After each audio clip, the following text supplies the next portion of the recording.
Jodi, it sounds like, you've had a very difficult week as far as news that you're receiving and different challenges that you have to overcome. I'm very curious, what did you, Jodi, do this last week to help go through the entire process of trying to feel better? Honestly, my week was a lot of downtime. I've had plenty of tears. I have had lots of alone time where I've just spent time processing in my own mind and going through some of those frustrations and grief and getting it out emotionally, just breaking down. And I'm not a person who likes to do nothing at all.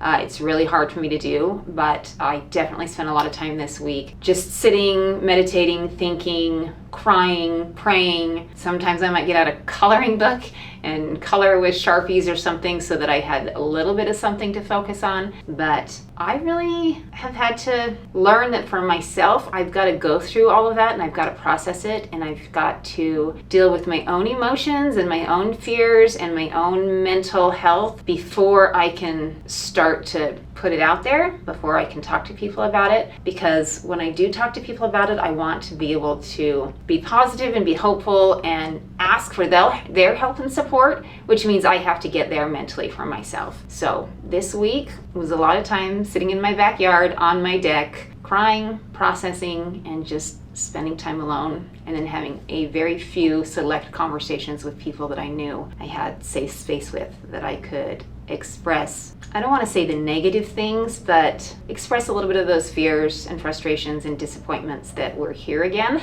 because I like to be able to get it out so that I can then go into something more positively and with a good frame of mind. And if I hold on to it, then I tend to focus on those negative feelings. So my week was quiet, a lot of alone time, very few conversations, and just going through my own process of grief and then hopefully acceptance. Would you mind sharing what some of the prayers that you were saying? I think a lot of the prayers are simply to just help me get to the space where I can accept it so that I can start preparing, so I can be positive and have the right attitude. And then honestly, a majority of the prayers were not for me, but they're for the people around me, for the people that I love who are going through things. Because what I have found is very helpful is when I'm in the middle of something that's difficult, the more time I spend focusing on myself and my own feelings, the easier it is to go down kind of that downward spiral of negative mental health and put yourself in a negative place. And so a lot of my prayers were for the people that I love that are struggling right now, like my nephew Jared, who's in the hospital with cancer, and a cousin who is fighting cancer, and some people around me who are going through some difficult challenges. I tend to focus my prayers on sending effort to them and positive resources to them, and somehow that helps me, right? When we focus on other things and not ourselves, that helps us to remember that we're not in this alone, that everyone's got challenges. And so while I definitely have had some prayers that I was saying, oh, okay, just help me be able to get through this and help me be able to deal with the things I need to deal with, a lot of my prayers have been focused on other people. And to me, that tends to be a healthier place to go, so that I can remember it's not all about me. I'm not the only one who's having struggles. Everyone is going through challenges of some sort, and it allows me to feel like I'm contributing to them in a positive way, which then comes back to me in a positive way. Do you ever get anxiety before you go into a doctor's appointment, for a checkup to see what they say? I think especially this last appointment, I called and made the appointment because I knew that things were not going the way that we had hoped. And with my facial paralysis, that I've been having additional issues. And so I was the one who called and made the appointment. And I felt like I knew more than the doctor did going in, because I already know what I'm experiencing. I know the things that are going well and the things that aren't going well.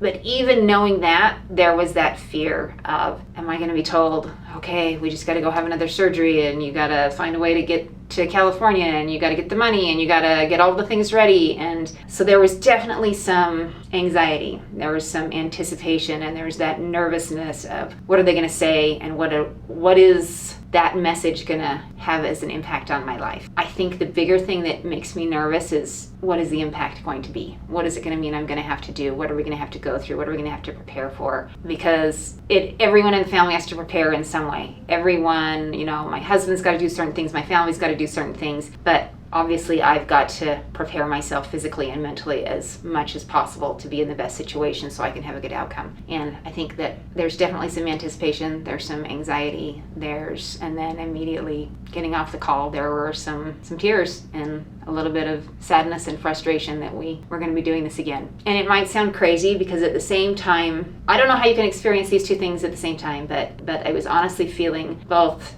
disappointment and sadness that we are going to have another surgery, while at the same time feeling grateful that there is a doctor who's invested in me and who's invested his time and expertise enough that there are actually procedures that can be done.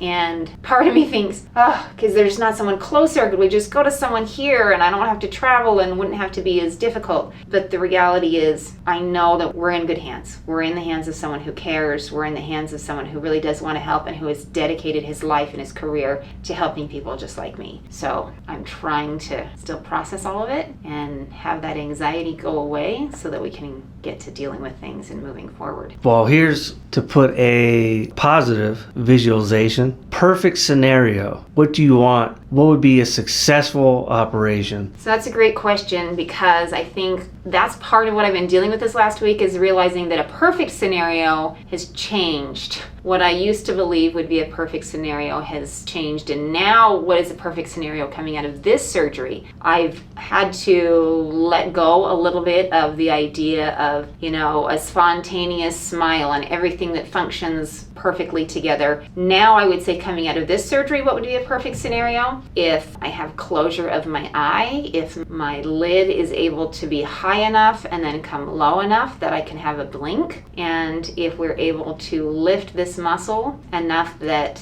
and trim it enough that I can have some more functionality, that the muscle is not getting in the way of the functionality, but that's contributing to the functionality, so that again, I'll be able to hold food and fluids in my mouth a little bit better, have a little bit more symmetry, and the overall aesthetic will be good. But more than that I'll just have a little bit of that functionality restored, most especially with my mouth and my eye. So that would be a perfect scenario coming out of this surgery. And I'm curious, how happy would you be if all of those happen? Oh, it would be such a relief. It would be such a relief, especially with my eye. If I could get some relief from my eye, it would be a huge benefit right now.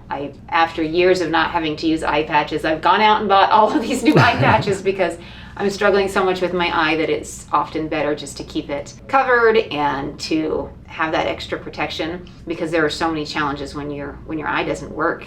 So I would be very, very happy and have so much relief, just the relief of not having it cause issues on a daily basis, because right now it is something that I think about all of the time when I'm awake.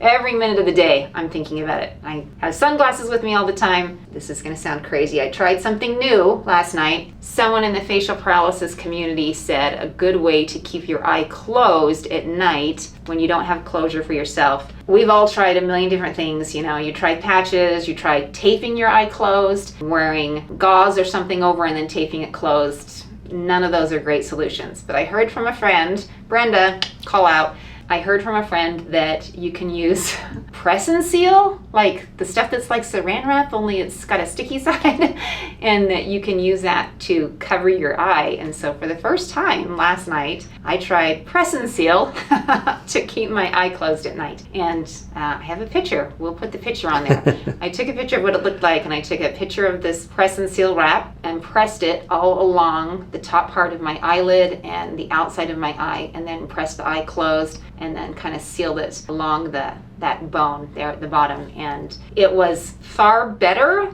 than what it is when I don't use anything. I'm going to try it a little bit differently tonight to see if I can get even a little bit more closure. But for a first time experience and an experiment, I would say it was successful enough that we'll try it again.